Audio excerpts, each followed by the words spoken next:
Welcome into your brand new betting preview for this week's Hero World Challenge. I'm Rick Gaiman, that right there, Andy Lack. Andy, hello, good day, sir.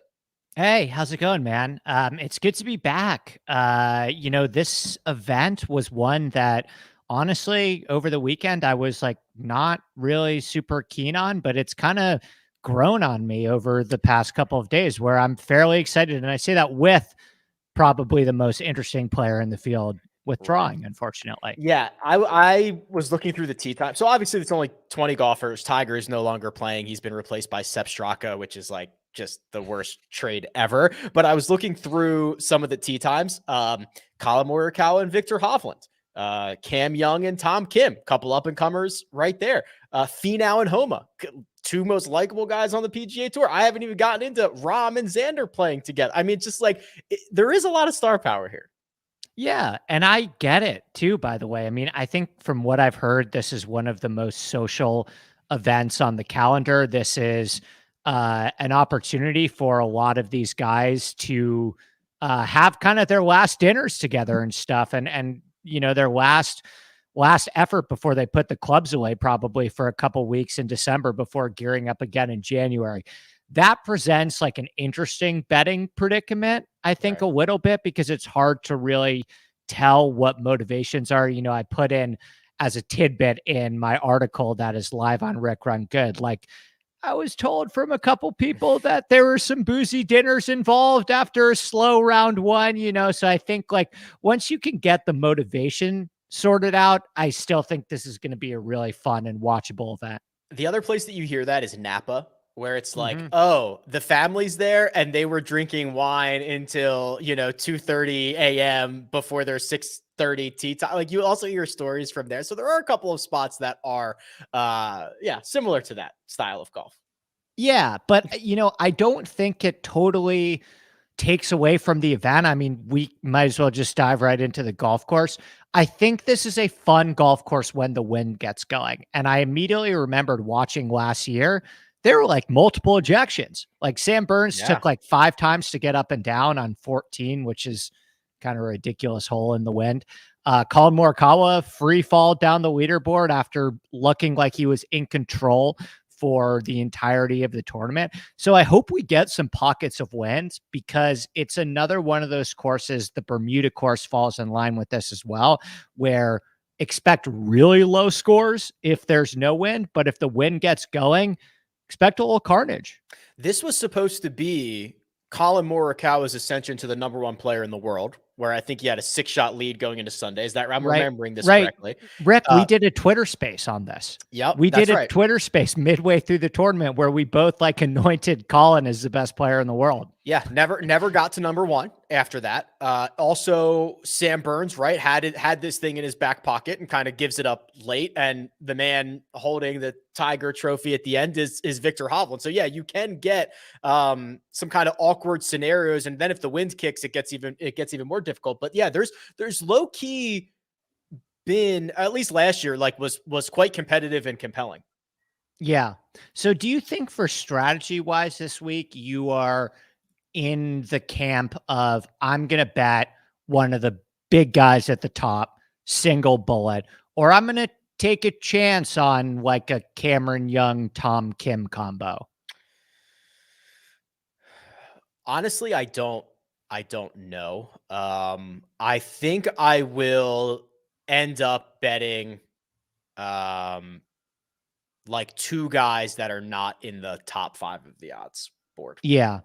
I was thinking that too. And I say this, I made Rahm's pricing coming into this event as like plus 400. So he actually does come in at a bettable number, but my numbers also suggest that Rahm is like the best course fit here, miles ahead of anyone else. And, he's #1 in my model often. That doesn't necessarily mean that he's going to stomp on everyone's faces. But yeah, I think I'm kind of with you. Like, I think some of these guys, once you get into 16, 17, 18 to 1, I think that's probably where I would start and just pick 1 or 2 of those guys. But if I was picking one guy at the top between Rahm, Scheffler, and Finau and Xander, I guess it would be Rahm. Yeah, he's been magnificent. Obviously, 2 wins in his last, I think, 3 starts, 3 top 10s in his last 4. Those are worldwide. We're looking at the odds checker grid right now, so you can compare the odds across the industry. Andy had Jon Rahm at plus 400 coming in, but he's a consensus plus 500 across the board. Scottie Scheffler 8-1 next, with Tony Finau at 9-1. Those are the 3 golfers sub 10-1, and then you get into the Xander JT conversation, the no cut kings. So it's a fascinating top end of the board. Rahm has fixed the short game issues. He's been riding a scorching hot putter. And oh, by the way, he's the best driver of the golf ball on the planet. So it's really him and Finau as, I think, very clearly like the 2 hottest guys coming in. Yeah. And honestly, a lot of the stuff that I do is looking at comparable courses, and you want to talk about another longer island course that is affected by wind, and the basic main game plan is you just have to keep the ball in play off the tee. How about winning at Vidanta Vallarta, right? I know that was a weaker field than this one, but he still went out and took care of the job. By the way, Finau finished second that week as well. So that's another good note for Finau. And then Congaree was another course that I looked at in terms of a Bermuda course from head to toe, where there's no rough, but in the exchange of rough is a lot of sandy waste areas. Albany fits that bill well, and both courses have like these really tough green complexes, to be honest, with a lot of collection areas. What do you know? Rahm close to the top of the leaderboard at that one as well. Last 24 rounds for everybody in the field. Jon Rahm, a staggering 3.04 strokes gained per round. That's bonkers. Tony Finau not far behind, 2.85. Xander Schauffele, the only other golfer above 1.8. He's at 2.08. So those are kind of the big 3 leading into this, and it's mostly being reflected in the odds. Quickly on Scottie Scheffler here, because he's kind of the man in the middle, 8-1. Scottie has struggled with the flat stick. That's been very clear, but from tee to green, he's phenomenal. Are we just playing the waiting game of whether he's going to putt well or not? I'm not worried about Scheffler long-term one bit. I mean, he finished T3 and T9 in his last 2 events. And it feels like people are treating like this is some massive regression for him. He's still doing all of the things that he did well when he was the best player in the world, except putting, which is, in my opinion, the easiest thing to turn around. So I don't think this is the week for Scheffler, but I'm not concerned about him long-term. And I'll probably be looking right in his direction the second we get to Kapalua. Last 36 rounds from tee to green, Scottie Scheffler and Tony Finau are basically tied. 1.95 for Finau, 1.93 for Scheffler. The big difference here, Andy, is the putter. That's where Tony gets him for like a shot and a 10th per round. So yeah, it's right on the verge for Scottie. It's one thing. If he fixes it like he was putting for the first half of the year, I mean, and even without it, he's been in contention constantly. Yeah, and this isn't, if we were traveling to a U.S. Open this week, I would say, you know what, take a chance on him. The tee to green's been so good, but you're going to have to make some putts this tournament. I mean, the winning score has been 18 under or even lower every single time that this tournament has been hosted at Albany. So, I'm not there totally yet, because I don't think the course fit is as strong as it could be to justify those odds. But I believe that he will totally turn it around. He's not going to win 4 times in a major like he did last year, but if he wins once or twice and continues to hit the ball this way, I think he's fine. The middle of the board. So this is, again, JT at 12, Fitzpatrick at 14, Sungjae and Victor at 16, and Colin Morikawa at 18-1. Those are the guys sub 20-1. I stare a lot at Matt Fitzpatrick, Andy, and there's a couple of things. I mean, he's phenomenal. He's got no flaws in his game anymore. But what I find interesting is the amount of golf played by some of these guys since the Tour Championship. You'll have some guys, I think Xander's played the President's Cup and the Zozo, and that's it. And then you get Matt Fitzpatrick, who's teeing it up for like the 7th or 8th time since the Tour Championship. Now, all of that, or nearly all of that, is on the DP World Tour. But I mean, he's playing a lot of golf. Do we like that, or would we prefer a little less golf being played? I like that, I would say, and that's an interesting juxtaposition with the player that I was gonna throw out who just got married and probably Yeah. hasn't been playing as much golf as, you would like to see, but no, Fitzpatrick is another guy that, he's been great at Congaree, right? He has shown time and time again that he shows up at these Bermuda courses, and even if they're a little bit longer, no problems for him at all. For me, it's between Fitz and Colin. I think there will be a little bit of a vengeance from last year from Colin. I do think sometimes these guys get married and it frees them up a little bit with good vibes. I don't really buy totally into like the super unquantifiable stuff. I just think it's a good course fit and he's due, right? I just think that he was a player that really underperformed last year based on what we thought. And I think he's going to bounce back in a big way. I want to ask you, like, the other guy in that range that I was thinking about do you think Hovland can go back to back? He's certainly done it before. Yeah. So what I think is interesting is, those concerns around the green or the concerns in the short game in general, like he's been much, much better statistically in those areas. I do worry that we're not getting kind of the elite ball striking version of Victor. But it's kind of similar to Colin Morikawa, right? Like if he just snaps back to his 100 round baseline and he's been playing a lot, he's been putting up good results, a T5 at the Zozo, a T10 in his title defense at Mayakoba. Like I absolutely see the path to victory. I'm not as hot as I was, when he was going through this stretch here, like going into Bay Hill and was just gaining 9 strokes ball striking every single week. But there's definitely a clear path for Victor. Do you think this is just kind of viewing this at a macro level? Do you think this is a good course fit? Like he won last year, but when the best players play well, they're going to win no matter where they play.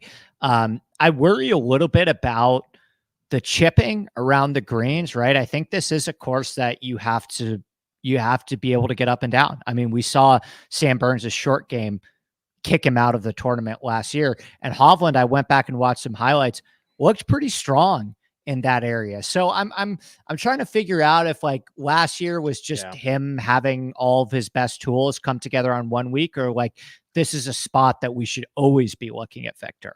Yeah, I think we're going to learn a lot this time around because you're right. I think on paper, it's not a particularly great spot for him. I think the unquantifiable stuff works well too, because you mentioned it. Some of these guys might be on vacation. Some of these guys might be just putting a capper on the year. Some might be there because Tiger invited him. Like Victor's here to win. Like he doesn't show up at a place to not win. And he's not going to the Justin Thomas Spieth boozy dinner. No, he's not. I agree with you. Or if he does, he's not drinking. Like I've seen him do that on nights before. Like we went to dinner with him before, and like he just doesn't drink. Like he's not going to do it. So it's business as usual here, I think, for him. The last thing I'll throw out with these guys in the midterm, another course that I looked at pretty closely was the Concession. You want to talk about a course where it's Bermuda from head to toe with really undulating green complexes, and where you have to get up and down and keep the ball in play off the tee. First in that event was Colin Morikawa. Second was Victor Hovland. So the bottom of this board, worth any stabs: Sam Burns, Tommy Fleetwood, Tom Kim, all 20-1. Jordan Spieth, 5-0 at the President's Cup, 22-1. Shane Lowry, 25. There are some places he is short as 16, as long as 25. So shop it if you can.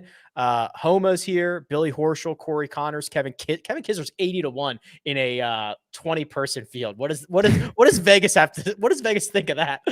I get it. I don't know how they make their odds, but when I ran my numbers, it was like, oh man, this is a giant black mark for this guy. His course history at some of the places that I was looking at is no bueno. So Tom Kim is the guy that seems to be getting all of the traction here, right? I think Tom Kim, just from scrolling through Twitter, it seems like a ton of people are on Tom at 20-1.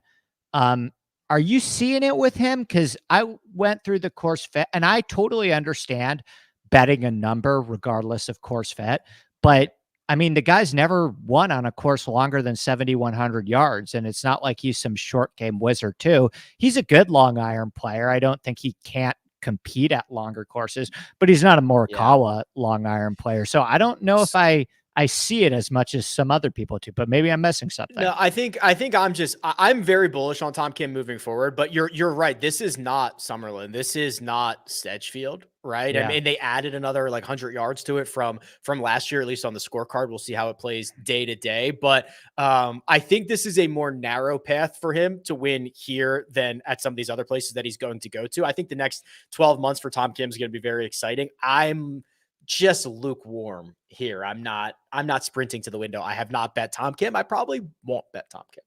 Like, what do you think's more disrespectful, Rick? A 20-1 on Sam Burns or a 20-1 on Tom Kim? Yeah, that's I mean, I'm a big believer in Sam Burns as like the modern golfer, which is being longer than Tom Kim. He's coming off of literally his worst putting performance ever, only 31 holes in Houston. He lost like 6 strokes with the flat stick. He's usually great on Bermuda. I'm ready for the snapback, like bounce back Sam Burns week. Oh, totally. Me too. To be honest with you, like when I was doing the like my big board for the major draft, by the way, go check that out on the Inside Golf podcast feed. I didn't have those guys in like the same tier. And I've been thinking a lot about this too, because I'm gonna write a bunch of articles on like breaking down my big board ahead of the fantasy golf season. And I think Burns is like a much better player than Tom Kim. I have them like a fair amount apart in my rankings, but you know, I also have Sahith over Tom Kim. So maybe I'm just a little bit lower on Tom Kim than consensus. But yeah, I think if I was betting anyone in the 20 to range, I would probably start with Sam Burns, honestly. Yeah, probably should have won here last year. If you like the Congaree crossover, finished T7 there, putted lights out, 9 strokes putting, and then obviously gave most of that back in 31 holes in Houston.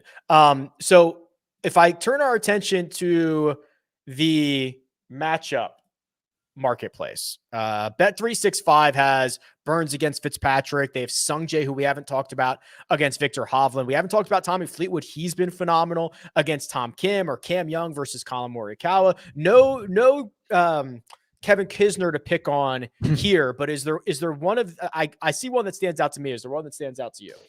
Yeah, there are a few. I mean, I like Rahm over Scheffler, to be honest. What is the price on that?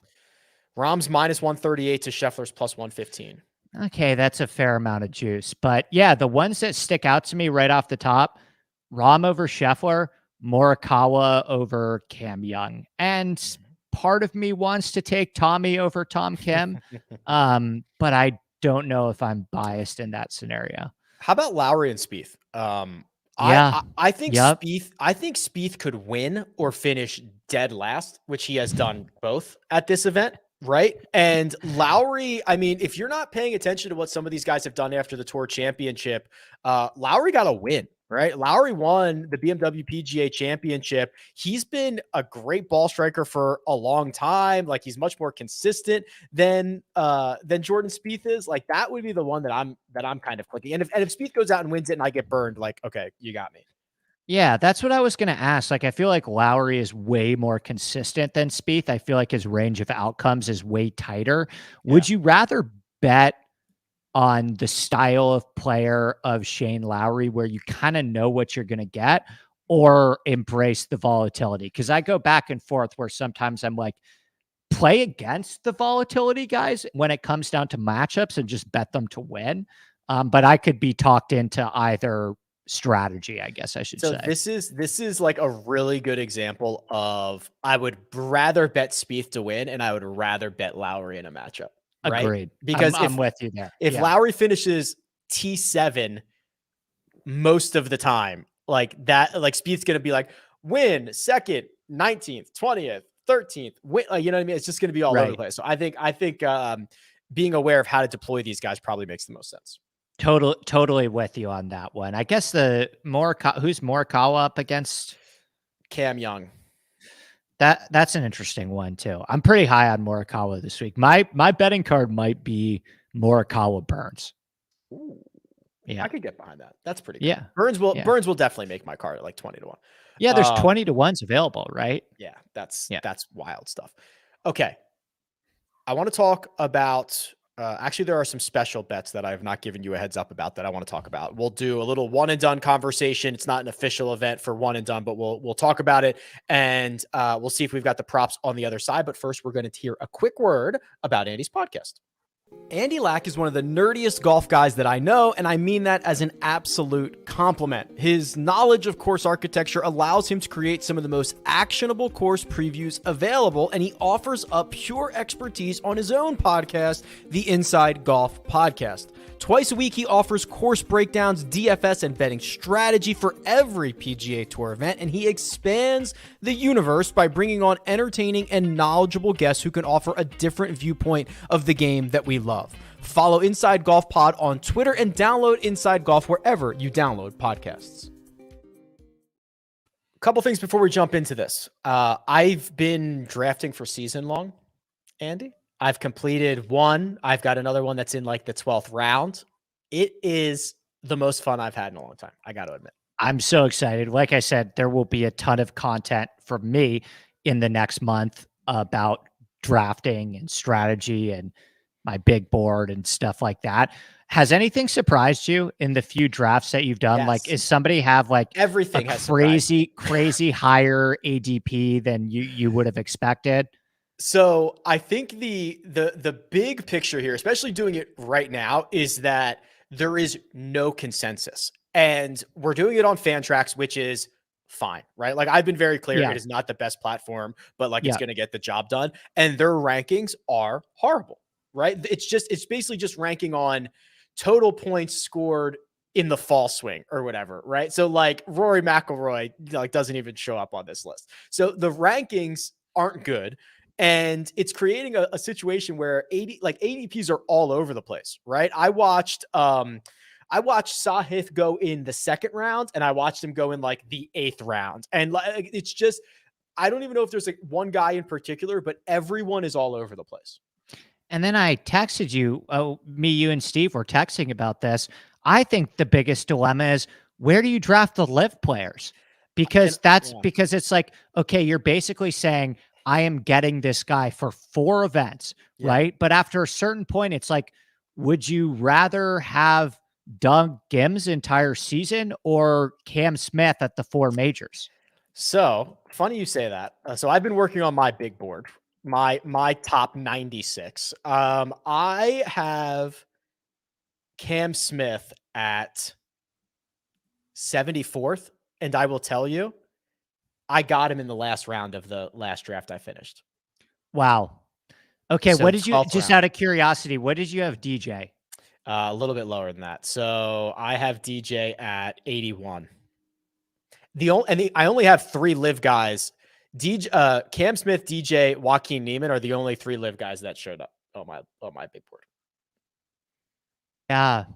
I haven't finished mine yet, but I think at the moment I have him a little bit lower than 74th. But yeah, that's interesting. You may be able to it seems like from what you're saying, you may be able to wait on those guys. I think it's worth taking a chance on like 3 or 4 guys on the live roster, right? Like Cam Smith, DJ, I guess Brooks, maybe Bryson. But like Bryson. Yeah. But like no one's like, I'm not drafting Answer.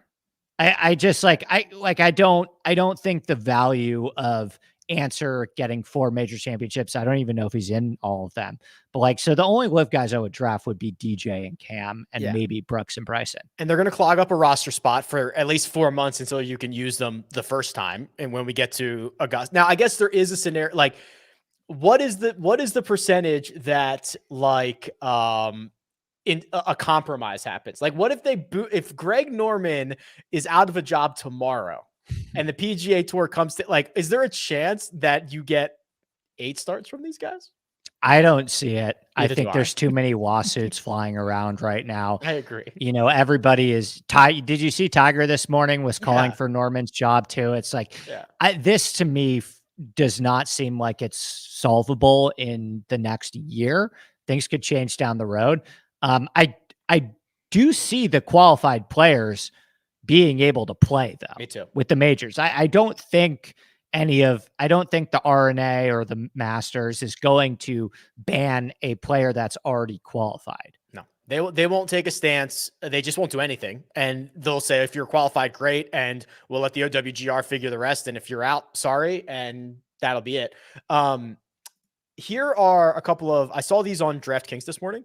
They have the to win a major odds. They have to win a major, top 10 in all 4 majors, top 5 in all 4 majors. So Rory McIlroy to win a major championship in 2023, 2-1. Hasn't done it. That's short. That's too short. Zalatoris at 4-1.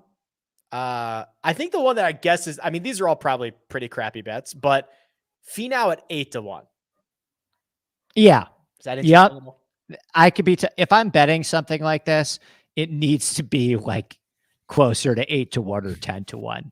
I just what is Scheffler, like 4-1, something like that? 2.5, yeah. It's too, that's too short. Xander, do we get Xander at 6 or 7? Xander was 6. God, that's still even a little bit short. I think you're right. I think if I'm making a bet, it would be Finau. I agree with you on that one. Xander to finish inside the top 10 at all 4, 40-1. See, that is more intriguing to me because he is literally over like a 23 start sample size, finished in the top 10 in basically 50% of the majors that he's played. You might like that one. Yeah. That feels a little, that's certainly up my alley. Yeah. Okay. We do not have the props out yet. But the tee times are out. So I imagine this is going to happen at any moment. So go and use the code Rick, go to PrizePicks, use the code Rick. There's a link in the description, get signed up. They're doing a ton of soccer stuff. There's obviously a ton of football and basketball and everything else that's going on. And I imagine the golf stuff will be up on the website here shortly. Now, Andy, this is not, it's not part of the run and done.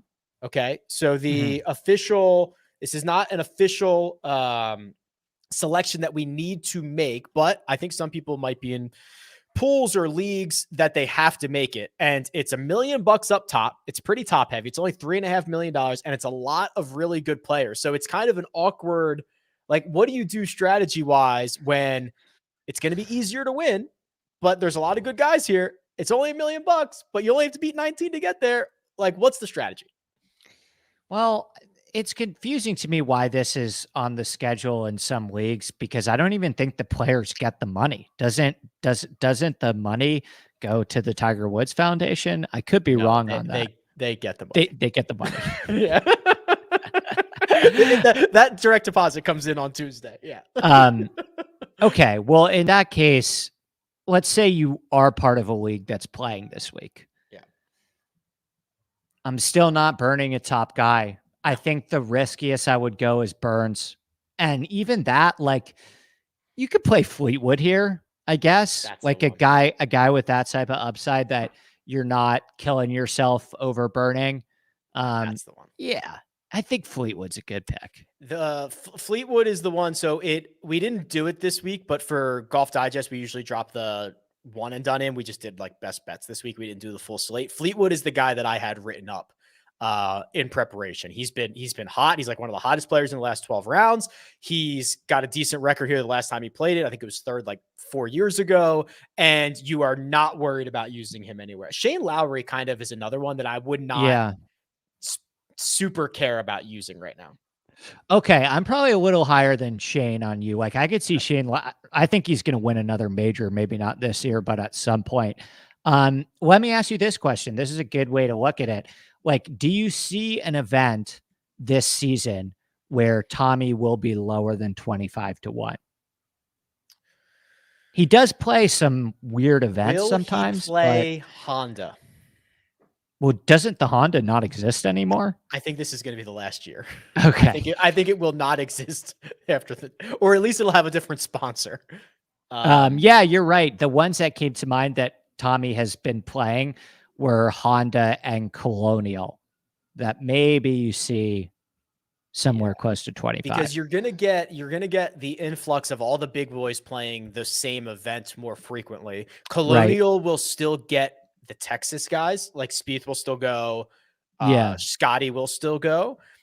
and Honda has been, I don't know what, but it's just the last couple of years it has had like the worst spot on the Worst schedule. fields, yeah. And just like, no, it's just, I think there's a chance if Tommy continues to show a little, some great play, he gets to a really crappy Honda field and he's like 12-1. Yep. You're right, because another course that he's just thinking off the top of my head of the courses he's been good at, Heritage is going to have an awesome field this year. It's going to be stacked. Maybe Valspar comes in weak. Tommy's actually been okay at the Valspar, but yeah, I think you're right. I think the Honda is, and honestly, I think the answer to the question should be if there's maybe one event on the schedule where you can see him being below the current number that you're getting him, then he's a play. You don't have many options. Right. 2 weeks ago, we made picks for the RSM Classic. Do you remember how that went? No. Oh my gosh. All right. Well, you picked Davis Riley. Sick. I picked Brian Harman. What is he finished T2 or something like that? Yeah, $612,000 for Brian Harman. Davis Riley got 21,000, so that moves our totals. 1.1 million for me, 200,000 for you. I enjoy this victory lap because there was not a single point last year where I led the one and done. So through 7 events, I'm going to have to take these laps here. Yeah, I'm putting myself in a hole here pretty early. Do you want to do this event, or do you think we hold off until the new year? Like if we do this event, does that open us up for like the PNC? And I'm game with either. I'm game with skipping all of them or doing all of them just for fun purposes. This gets OWGR points. Like we should probably do this one. It does. I'm playing from behind though, right? So it's like, it's in my best interest to get some more opportunities. Like you're playing with a comfy lead and I'm giving you the option. We can pack it up until January. No, let's go. I'll take Tommy Fleetwood. Okay. Screw it. I'll take Sam Burns. There we go. I think those are the plays. Are the plays. Yeah, that makes sense. He's definitely going to be like 5-1 at the Valspar, but we've already done the Sanderson Farms and, maybe he's 10-1 at Colonial, but it's not like he's going to be under 20 at any of the majors, right? Like I have all my guys intact for the majors. The guys I've used this year, Taylor Pendrith, Russell Henley, right before he won, by the way, I got a miscut out of him. Aaron Wise on his one bad week, Mito Pereira, Shane Lowry, Davis Riley, Sam Burns. So yeah, I feel like I got the guns in the holster. And you've used Aaron Wise twice, which was great. Yeah. I used him at the Mayakoba too. Wonderful. All right, Tommy Fleetwood and Sam Burns for the Hero World Challenge. Anything else before we get out of here, Andy? No, nothing. Or let me ask you one question. I was surprised at kind of the interest in social media traction that the course preview got. So it seems like some people are invested. Do you think it would be most worthwhile to our subscribers to write about DFS, dive deeper into betting, or do a more generalized fantasy golf article like the one I've been working on earlier? It's a good question. Well, I guess the good thing is that general fantasy article can anytime plays well next Monday, right? Plays well on Monday, right? Yeah. Because it's QBE and we're not going to do it. So I think, and especially with some weather opportunity, you're still getting so many big names. Yeah, I think it's business as usual, right? Or just whatever. Yeah, that Wednesday article, whatever you can get. People love obviously it. Not going to be as in depth, but yeah, I think people are interested. And you think DraftKings more so than betting? I just don't know if there's a lot of are there a ton of betting options? No, there's not. I mean, what I would do is I would do it the same way that I do the DraftKings article, where I would go through pretty much every tier and say, my pick and maybe a couple options. I'll do DraftKings. I'll do DraftKings. Yeah. You know, it's basically in a 20-man field, it's just complete game theory, Right. but that presents some opportunities, certainly. I love that. I love that. All right. Andy is available on Twitter at ADP Lack Sports. Producer Mina does all the hard work behind the scenes. Thank you very much. You can find me at RickRunGood. This has been your betting preview for the Hero World Challenge. Good luck.